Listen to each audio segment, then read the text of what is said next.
दोस्तों 2 दिन पहले आपके अपने चैनल टाइम्स एक्सप्रेस ने खबर दिखाई थी कि हूती लड़ाके यानी 17 लाख हूती लड़ाके इजराइल पर बड़ा हमला करेंगे और इन सब के बीच हमास के जो लड़ाके हैं वो अल-अक्सा मस्जिद तक पहुंचने जा रहे हैं। उसकी शुरुआत हो चुकी है। एक एक तस्वीर आपको दिखाने जा रहा हूं, लेकिन खबर यही नहीं है कि इजराइल के साथ झड़प हो रही है। खबर निकल कर आई कि चूंकि सड़क के रास्ते सारे के सारे 17 लाख हूती लड़ाके आ रहे थे, तो इन पर हमला किसी और ने नहीं बल्कि एक मुस्लिम परस्त देश ने किया। किस देश से होकर गुजर कर ये इजराइल तक पहुंच रहे हैं वो आपको दिखाऊंगा। कौन सा मुस्लिम परस्त देश है जिसे गजा से ज्यादा चिंता इजराइल की सता रही है। एक एक खबर और हमास कहां तक पहुंच चुका है जिसने इजराइल की धुकधुकी बढ़ा दी। एक एक खबर। नमस्कार, मैं हूं प्रज्वल गौतम और आप देख रहे हैं टाइम्स एक्सप्रेस। सबसे पहले यह खबर पढ़िए, यमन ने एक बड़ा ऐलान कर दिया।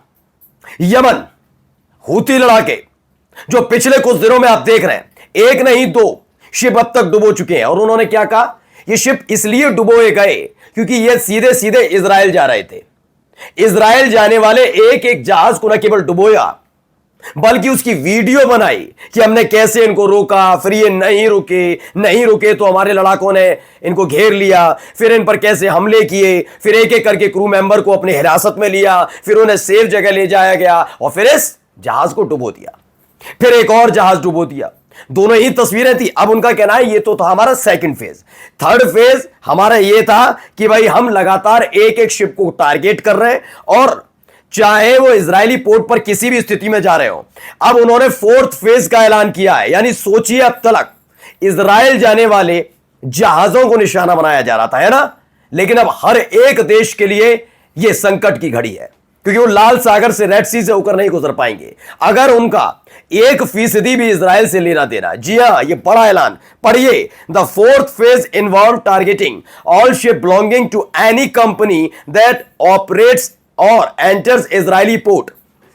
कहा गया है कि चौथा फेज जो होगा उसमें हर एक शिप जो इजराइल की कंपनी, चाहे उनका कोई भी देश ऑपरेटर हो, हमें लेना देना नहीं है। बस इजराइल से इजराइल के पोर्ट पर ना जाए, जहां का ऑपरेटर है या जिस देश की कंपनी है शिप वाली, वो दोनों ही किसी भी कीमत पर इजराइल के साथ उस देश का अगर इतना भी हमें पता लगा ना संबंध है, हम उस शिप को डुबो देंगे। ये चौथा फेज है।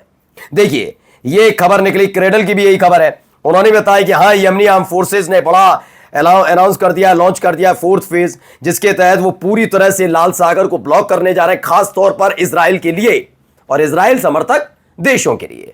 उन्होंने कहा एक्सपेंड कर दिया गया है। टारगेट है कोई भी वेसल किसी भी तरीके से वो अगर इजराइल की किसी भी कंपनी से उनका टाई अप नजर आया, चाहे ना जाए इजराइल, चला जाए सऊदी अरब, लेकिन अगर वो वहां जा रहा तो बचेगा नहीं। दरअसल हुआ क्या था, पिछली बार जब ऐसे ही हूती लड़ाके लाल सागर में एक एक करके शिप को डुबो रहे थे या फिर कब्जा कर रहे थे, उसके बाद इन्होंने एक नया तरीका अख्तियार किया था। क्या तरीका था वो बताता हूं। इनको पता था कि कोई इजराइल जा रहा होगा जहाज तो उस पर अटैक कर देगा, और जिस हूती लड़ाकों ने अमेरिका और ब्रिटेन के जंगी जहाज के बेड़े को खदेड़ दिया हो, अमेरिका और ब्रिटेन के, तो उन हूती लड़ाकों से पंगा कौन लेगा? इजराइल लेगा? नहीं ना।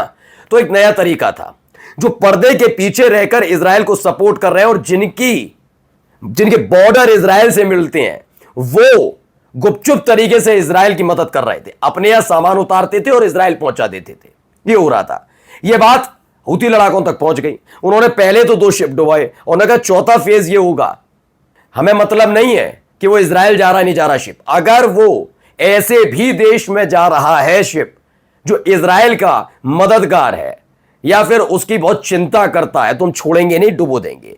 तो एक और देखिए, यही नहीं, मैंने आपको 17 लाख यमनी लड़ाके वाली खबर बताई थी। अब देखिए, बहुत सारे यमनी ट्राइब्स जो हैं, यानी कि हूती लड़ाके और ये वहां के कबीले वाले हैं, वो कहां चले गए? वो सऊदी अरब के बॉर्डर पर खड़े हैं। वो गजा युद्ध में शामिल होने के लिए इजराइल जाना चाहते हैं। इस दौरान वहां पर झड़प हुई है सऊदी अरब और यमन के बीच। सऊदी अरब की सेना ने दावा किया जा रहा है कि गन फायर, शेलिंग दाग दी है, शेल दागे हैं, गन फायर किया है किस पर? इन लड़ाका संगठन में हूती लड़ाकों पर, जिसका मुंह तोड़ जवाब ये हूती लड़ाके दे रहे हैं। उन्होंने कहा इजराइल से तो निपटेंगे, पहले इससे निपटे।